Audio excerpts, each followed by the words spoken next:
देखिए, इसमें कोई शक नहीं, उत्तर प्रदेश में जिस तरह से एक तस्वीर पूरी तरह से बदली है, वो समाजवादी पार्टी के लिए एक तरह से राइजिंग या संजीवनी का काम कर रही है, तो वहीं दूसरी तरफ बीजेपी के लिए चिंता बढ़ाने वाली बात है। सीधे रुख कर लेते हैं उत्तर प्रदेश का ही, जहां से मेरे साथी अखंड प्रताप शाही इस समय मेरे साथ में जुड़ रहे हैं, उनसे समझने की कोशिश करते हैं। अखंड प्रताप, जिस तरह से जब चुनाव होने के पहले चर्चा हो रही थी, टिकट बंटवारों की तस्वीर नजर आ रही थी, तो टिकट बंटवारों को लेकर कई बार सवाल खड़े हुए। ये कहा गया कई ऐसी सीटें थी जहां पर सीटों पर प्रत्याशी उतारे गए, फिर उनका टिकट कटा, उसके बाद में चुनाव के ऐन वक्त पहले या नामांकन के कुछ समय पहले प्रत्याशी बदले, सवाल खड़े हुए। लेकिन अब मुझे लगता है कि वो फॉर्मूला कहीं ना कहीं समाजवादी पार्टी के लिए संजीवनी का काम कर गया और उम्मीद से कई गुना ज्यादा सीटें अखिलेश यादव ने अपने नाम कर ली।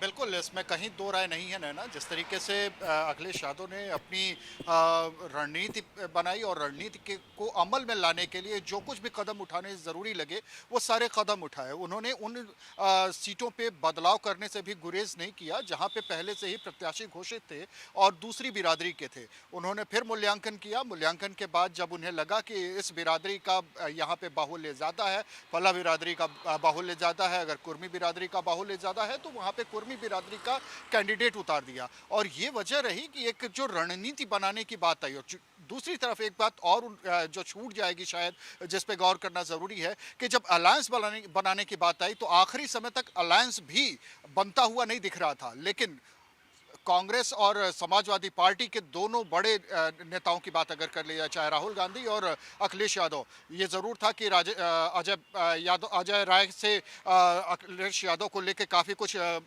ऐसे बयानबाजी दोनों के बीच में देखने को मिली जो तल्खियां बढ़ा रही थी। बाद में अजय राय को रोका गया और ये कहा गया कि अब शीर्ष नेतृत्व ही बात करे। तो यानी कि जब शीर्ष नेतृत्व में राहुल गांधी और अखिलेश यादव के बीच में जब बातचीत शुरू हुई तो एक अलग तरीके का अलायंस आया। ये देख के लगा नहीं कि इस तरीके से इतना बेहतरीन प्रदर्शन उत्तर प्रदेश में ये अलायंस कर पाएगा या इंडिया अलायंस की ये स्थिति बन पाएगी। और लेकिन ये तो सबसे अहम सवाल ये भी खड़ा हो गया था बीच में कि 2019 में यही जोड़ी राहुल गांधी और अखिलेश यादव साथ में आए, लेकिन वो कमाल नहीं दिखा पाए। लेकिन वही उसके बाद का फॉर्मूला जो था वो इस दौरान यहाँ पर जरूर देखने को मिला और उसी का परिणाम एक अलग रूप में नजर आया। लेकिन अब जो भी परिणाम है, इनको देखकर ये तो जरूर कहा जा सकता है कि अब समाजवादी पार्टी इंडिया गठबंधन में एक बहुत अहम पोजीशन के साथ में या फिर की मेकर, की पर्सन के तौर पे नजर आ रही है और वही दबदबा आज शाम को होने वाली 6 बजे की बैठक में भी नजर आएगा।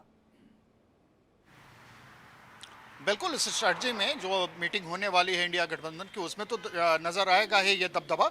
लेकिन 37 सीटों के साथ देश की तीसरी सबसे बड़ी पार्टी बनकर उभरी है समाजवादी पार्टी। ये बात नहीं भूलनी चाहिए इंडिया अलायंस को भी। और इंडिया अलायंस आज जो अपनी पोजीशन दिखा रहा है 234 के आसपास का, वो बिल्कुल उसमें समाजवादी पार्टी का एक बड़ा हिस्सा है। दूसरी चीज और भी इसमें जोड़ती है कि ये जो अलायंस को लेकर जो तैयारी जिस तरीके से की गई थी वो तो अलग की बात है। समाजवादी पार्टी के हिस्से में कामयाबी की बात अगर देखी जाएगी तो 32 साल हो गए उसके पूरे करियर की बात कर लीजिए। 1992 में गठन हुआ था समाजवादी पार्टी का, जनता दल से अलग होकर समाजवादी पार्टी बनी थी। मुलायम सिंह यादव उस समय उसके राष्ट्रीय अध्यक्ष थे, मुख्यमंत्री भी बने उत्तर प्रदेश के। लेकिन उन सारी कामयाबियों के बीच में जो मुलायम सिंह यादव का जो सबसे बेहतरीन प्रदर्शन था 2004 में था, जब केवल 36 सीटें आई थी। इस बार उससे भी एक सीट आगे निकली है। तो यानी अपने पिता से भी आगे कदम बढ़ाते हुए अखिलेश यादव फिलहाल दिख सकते हैं। और मुझे लगता है कि आज शाम को जब 6 बजे की बैठक होगी तो उसमें क्या कुछ होता है वो जरूर नजर आने वाला है, क्योंकि उत्साह तो सभी का बढ़कर है और आज जो तमाम उनके बयान सामने आए हैं वो उसमें उतने ही उत्साहित भी नजर आ रहे हैं।